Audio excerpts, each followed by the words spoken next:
Hello friends, welcome back to my channel. ఈరోజు మన ఛానల్లో కేవలం కప్పు గోధుమ పిండితో పిల్లలకి హెల్తీగా అన్నీ మనకి అవైలబుల్గా ఉన్న వాటితోనే సింపుల్గా స్వీట్ని ఎలా ప్రిపేర్ చేయాలో ఈ వీడియోలో చూసేద్దామండి. స్వీట్ అంటున్నారు, పాకం పట్టాలేమో అనుకుంటున్నారేమో అండి. పాకం పట్టే పని కూడా లేకుండా ఈ సింపుల్గా స్వీట్ని ఎలా ప్రిపేర్ చేసుకోవాలో ఈ వీడియోలో చూసేద్దామండి. అంతకంటే ముందు మన ఛానల్ని ఎవరైనా కొత్త వాళ్ళు చూస్తున్నట్టయితే ప్లీజ్ సబ్స్క్రైబ్ చేసుకొని సపోర్ట్ చేస్తారని కోరుకుంటున్నాను.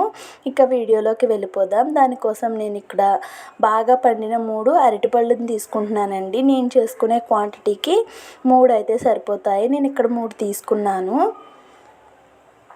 ఇప్పుడు అలానే వాటిని మిక్సీ జార్లో వేసుకున్నానండి. ఒక పావు కప్పు బెల్లం వేసుకున్నానండి. మెజర్మెంట్గా 1 కప్పు పెట్టుకోండి. ఇప్పుడు దాంట్లోకి 3 యాలకులండి. యాలకులు డైరెక్ట్గా వేసేయకుండా అందులో నల్లటి గింజలు ఉంటాయి కదా, ఆ గింజలు మాత్రమే వేసుకొని మిక్సీ చేసుకున్నానండి. మెత్తటి ప్యూరీలాగా మిక్సీ పట్టేసుకోవాలి. ఇప్పుడు వాటిని ఒక బౌల్లోకి అయితే తీసుకుంటున్నాను. ఇందాక మనం బెల్లం ఏ కప్తో వేసుకున్నామో అదే కప్తో 2 కప్పుల గోధుమ పిండి వేసుకుంటున్నానండి. మీరు కావాలి అనుకుంటే గోధుమ పిండి ప్లేస్లో మైదా అయినా వేసుకోవచ్చు, కానీ గోధుమ పిండి హెల్త్ పరంగా మంచిదని నేను గోధుమ పిండి యాడ్ చేసుకున్నాను. కొంచెం సాల్ట్ వేసుకొని ఈ పిండిని అయితే చపాతీ ముద్దలా కలిపేసుకోవాలండి. ఇక వాటర్ అయితే ఏమీ పడదు, మనకి బనానాలో ఉన్న తడే సరిపోతుంది. చూడండి, ఈ విధంగా చపాతీ ముద్దలా అయితే కలిపేసుకోవాలి. బాగా ఒక 2 నిమిషాలు కలుపుకుంటే మనకి సాఫ్ట్గా అయిపోతుందండి. ఇప్పుడు దీన్ని మూత పెట్టి ఒక 10 నిమిషాల పాటు నానబెట్టుకోవాలి. 10 నిమిషాల తర్వాత మీకు తీసి చూపిస్తున్నాను చూడండి. పిండి అనేది సాఫ్ట్గా అయిపోయింది కదా, బాగా నానిందండి. ఇప్పుడు దీన్ని 2 పార్ట్స్ కింద అయితే డివైడ్ చేసుకుంటున్నాను. మిగతా దానిపైన మూత పెట్టి పక్కన పెట్టుకుంటున్నానండి. ఇప్పుడు దీన్ని సాఫ్ట్గా రౌండ్గా బాల్లా చేసుకొని ఇక్కడ నేను ఫ్లోర్ మీద చేసేసుకుంటున్నానండి. మరీ మందంగా కాకుండా మరీ పలచగా కాకుండా చపాతీలా అయితే ఒత్తేసుకోవాలండి. ఈ విధంగా చపాతీ అయితే ఒత్తేసుకుంటున్నానండి. ఇక్కడ నేను చపాతీ ఒత్తుకున్న తర్వాత మీరు రౌండ్గా ఉన్నటువంటి ఏదైనా గ్లాస్ కానీ లేదంటే ప్లాస్టిక్ది బౌల్ కానీ ఏదైనా ఉంటుంది కదండి, దాంతో మంచి రౌండ్ షేప్ రావడం కోసం ఈ విధంగా కట్ చేసుకోవాలండి.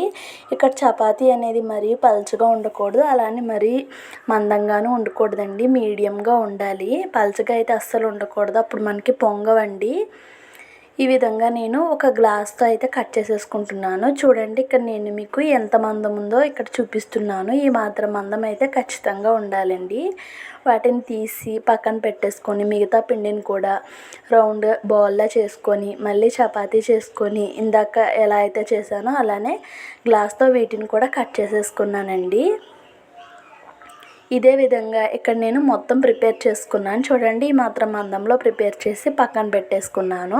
ఇప్పుడు స్టవ్ వెలిగించి ఒక పాన్ పెట్టి పాన్లో ఆయిల్ వేసుకొని ఆయిల్ హీట్ అయిన తర్వాత మనం ఇందాక రెడీ చేసి పక్కన పెట్టుకున్న పూరీలు ఉన్నాయి కదండి, చపాతీలు, వాటిని అయితే ఒక్కొక్కటి వేసుకోవాలండి.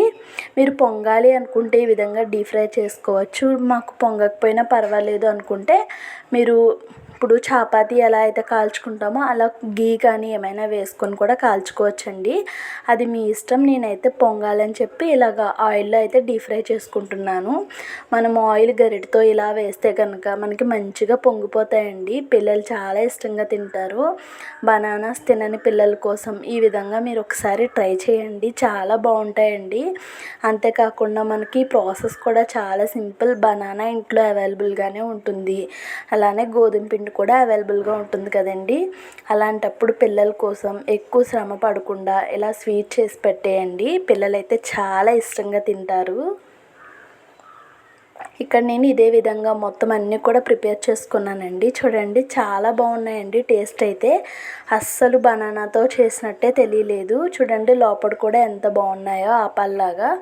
ఒకసారి ఈ రెసిపీని మీరు కూడా ట్రై చేసి మీకు ఎలా కుదిరిందో కామెంట్స్లో షేర్ చేసుకోండి.